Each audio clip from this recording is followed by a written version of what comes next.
Hey, this is Tyler, and today I'm going to talk about how to use AI and algorithms to your advantage in marketing. This is the Analytic Podcast.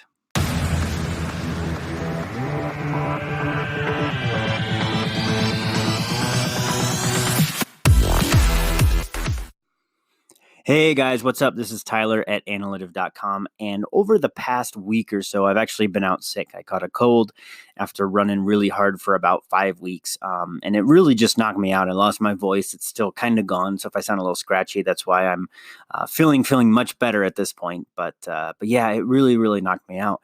And so unfortunately during that time, I spent a lot of time resting, right? Well, I guess fortunately I spent a lot of time resting, but that meant that I wasn't spending a lot of time working. I wasn't spending as much time as I normally do working on the business, working on client projects and hiring and strategy and all those things that I really love and even producing content, right? Even recording podcasts and videos and things across the social networks. So, and while I was there, though, it really killed me not to be able to produce content for you guys because I love recording podcasts and I love really just producing content around marketing.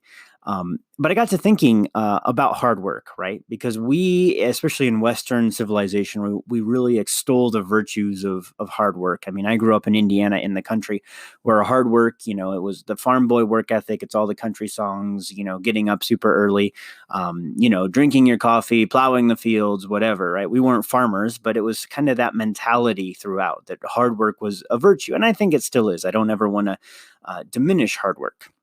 Right. And I hope in no way does this podcast and what I'm about to say diminish hard work.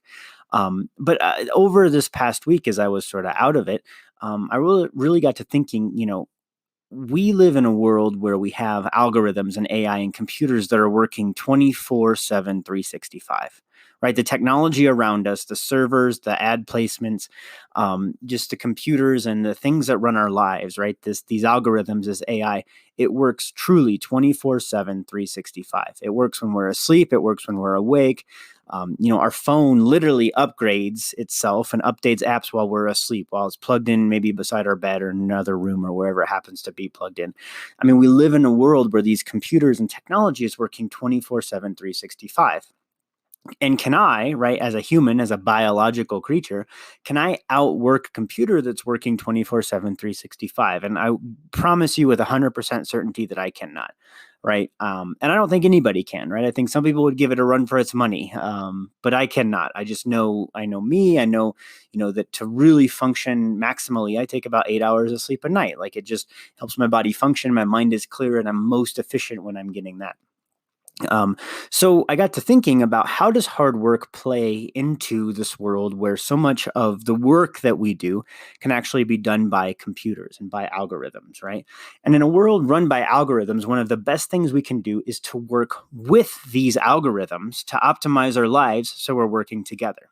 Right. And I'm going to talk about in marketing in particular, a few ways that we can do that because, with all of the algorithms that run our lives, the more that we can work with them, the better off we're going to be. So how do we actually do that? And let me just go through a few ways that every day myself and our team work to help optimize, right, our lives to be in sync with the algorithms that run a lot of times our marketing lives.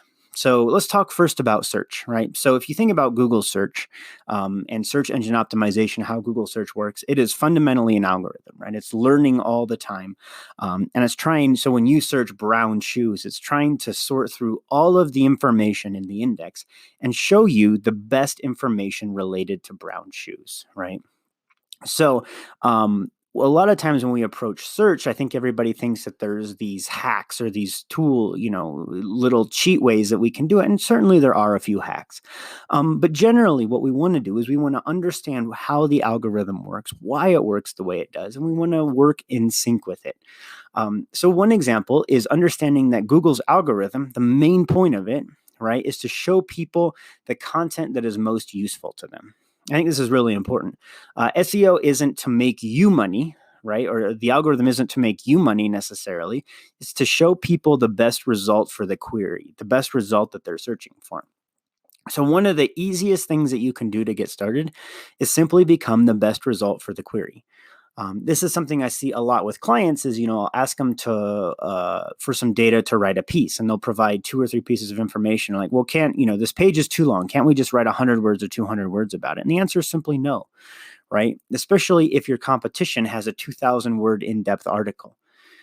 Or has better detailed information, more graphics, more infographics, more video content, right? The better your content, the better off you're going to rank. But one way that we can work with the algorithm is simply understanding what it wants to do and then providing it the best opportunity.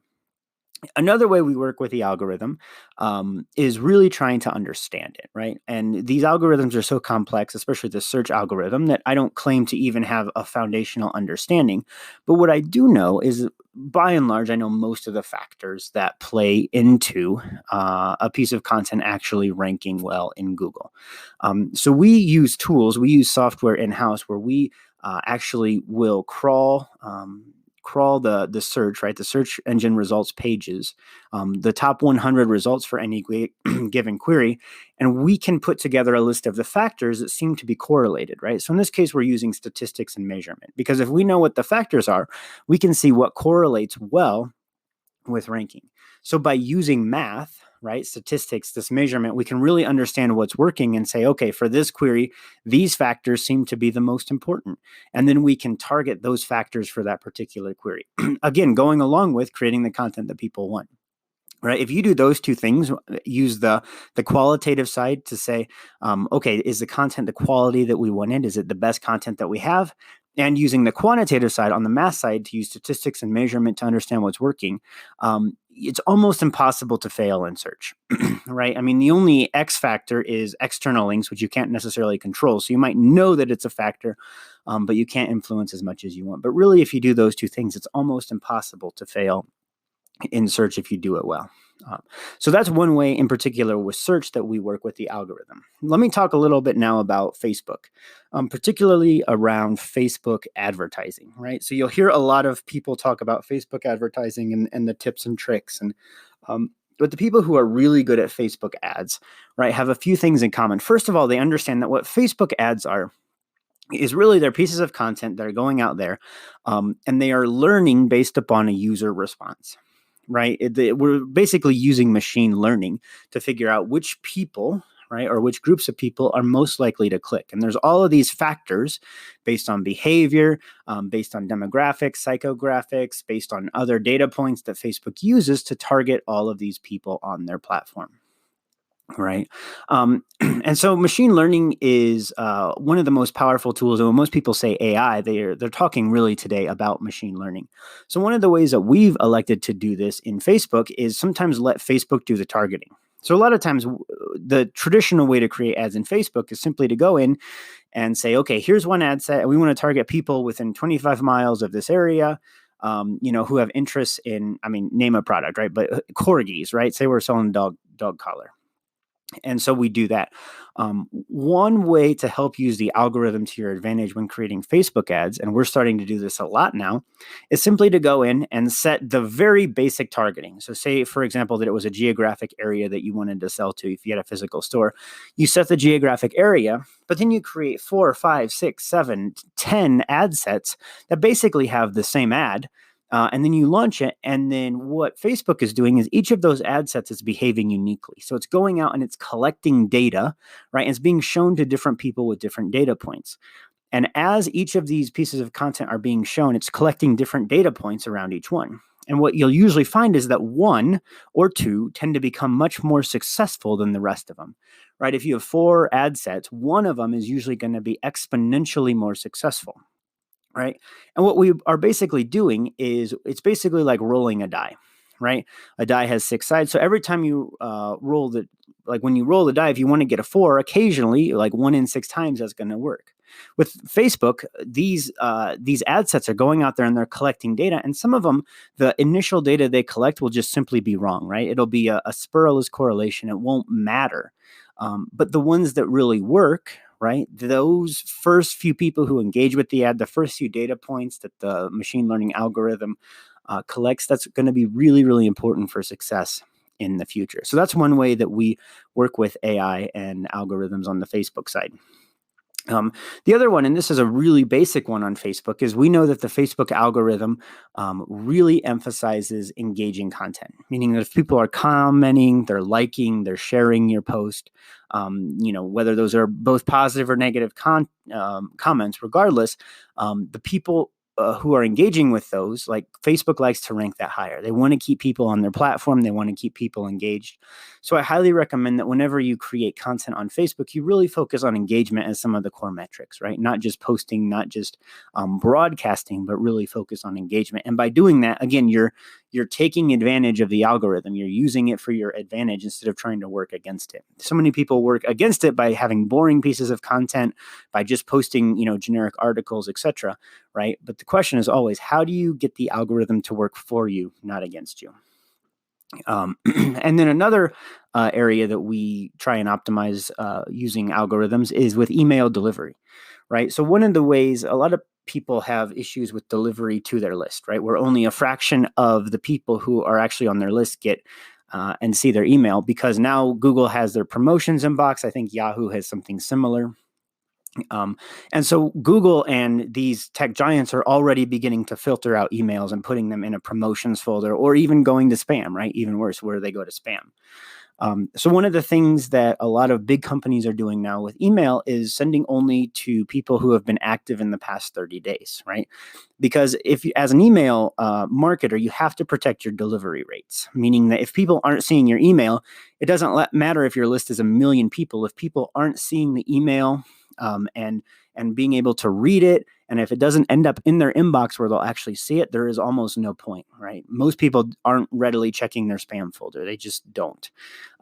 So protecting your delivery rates is incredibly important in email. So you want to send to people that have only been active in the most recent 30 days. So a lot of big companies, especially if you're constantly building your list and you're sending a lot, right? If you're sending, one newsletter once a month, it doesn't make a lot of sense. But if you're sending email every day or sometimes several times a day, it really does make sense. Okay, so these are just some of the tips and tricks that we use to sort of use algorithms to our advantage. But here's kind of the point of what I'm trying to say, is marketing, especially where we are today, is fundamentally about learning to work with the algorithms as much as possible, especially in the digital realm, right? The best work you and I can do as marketers is to understand how and why the algorithms work and work with them instead of against them, right? Um, every day I'm trying to figure out how can I use algorithms to my advantage to help my clients, to help their customers, to help spread our message and reach the people who really matter. So this is Tyler, and you are listening to the Analytive Podcast.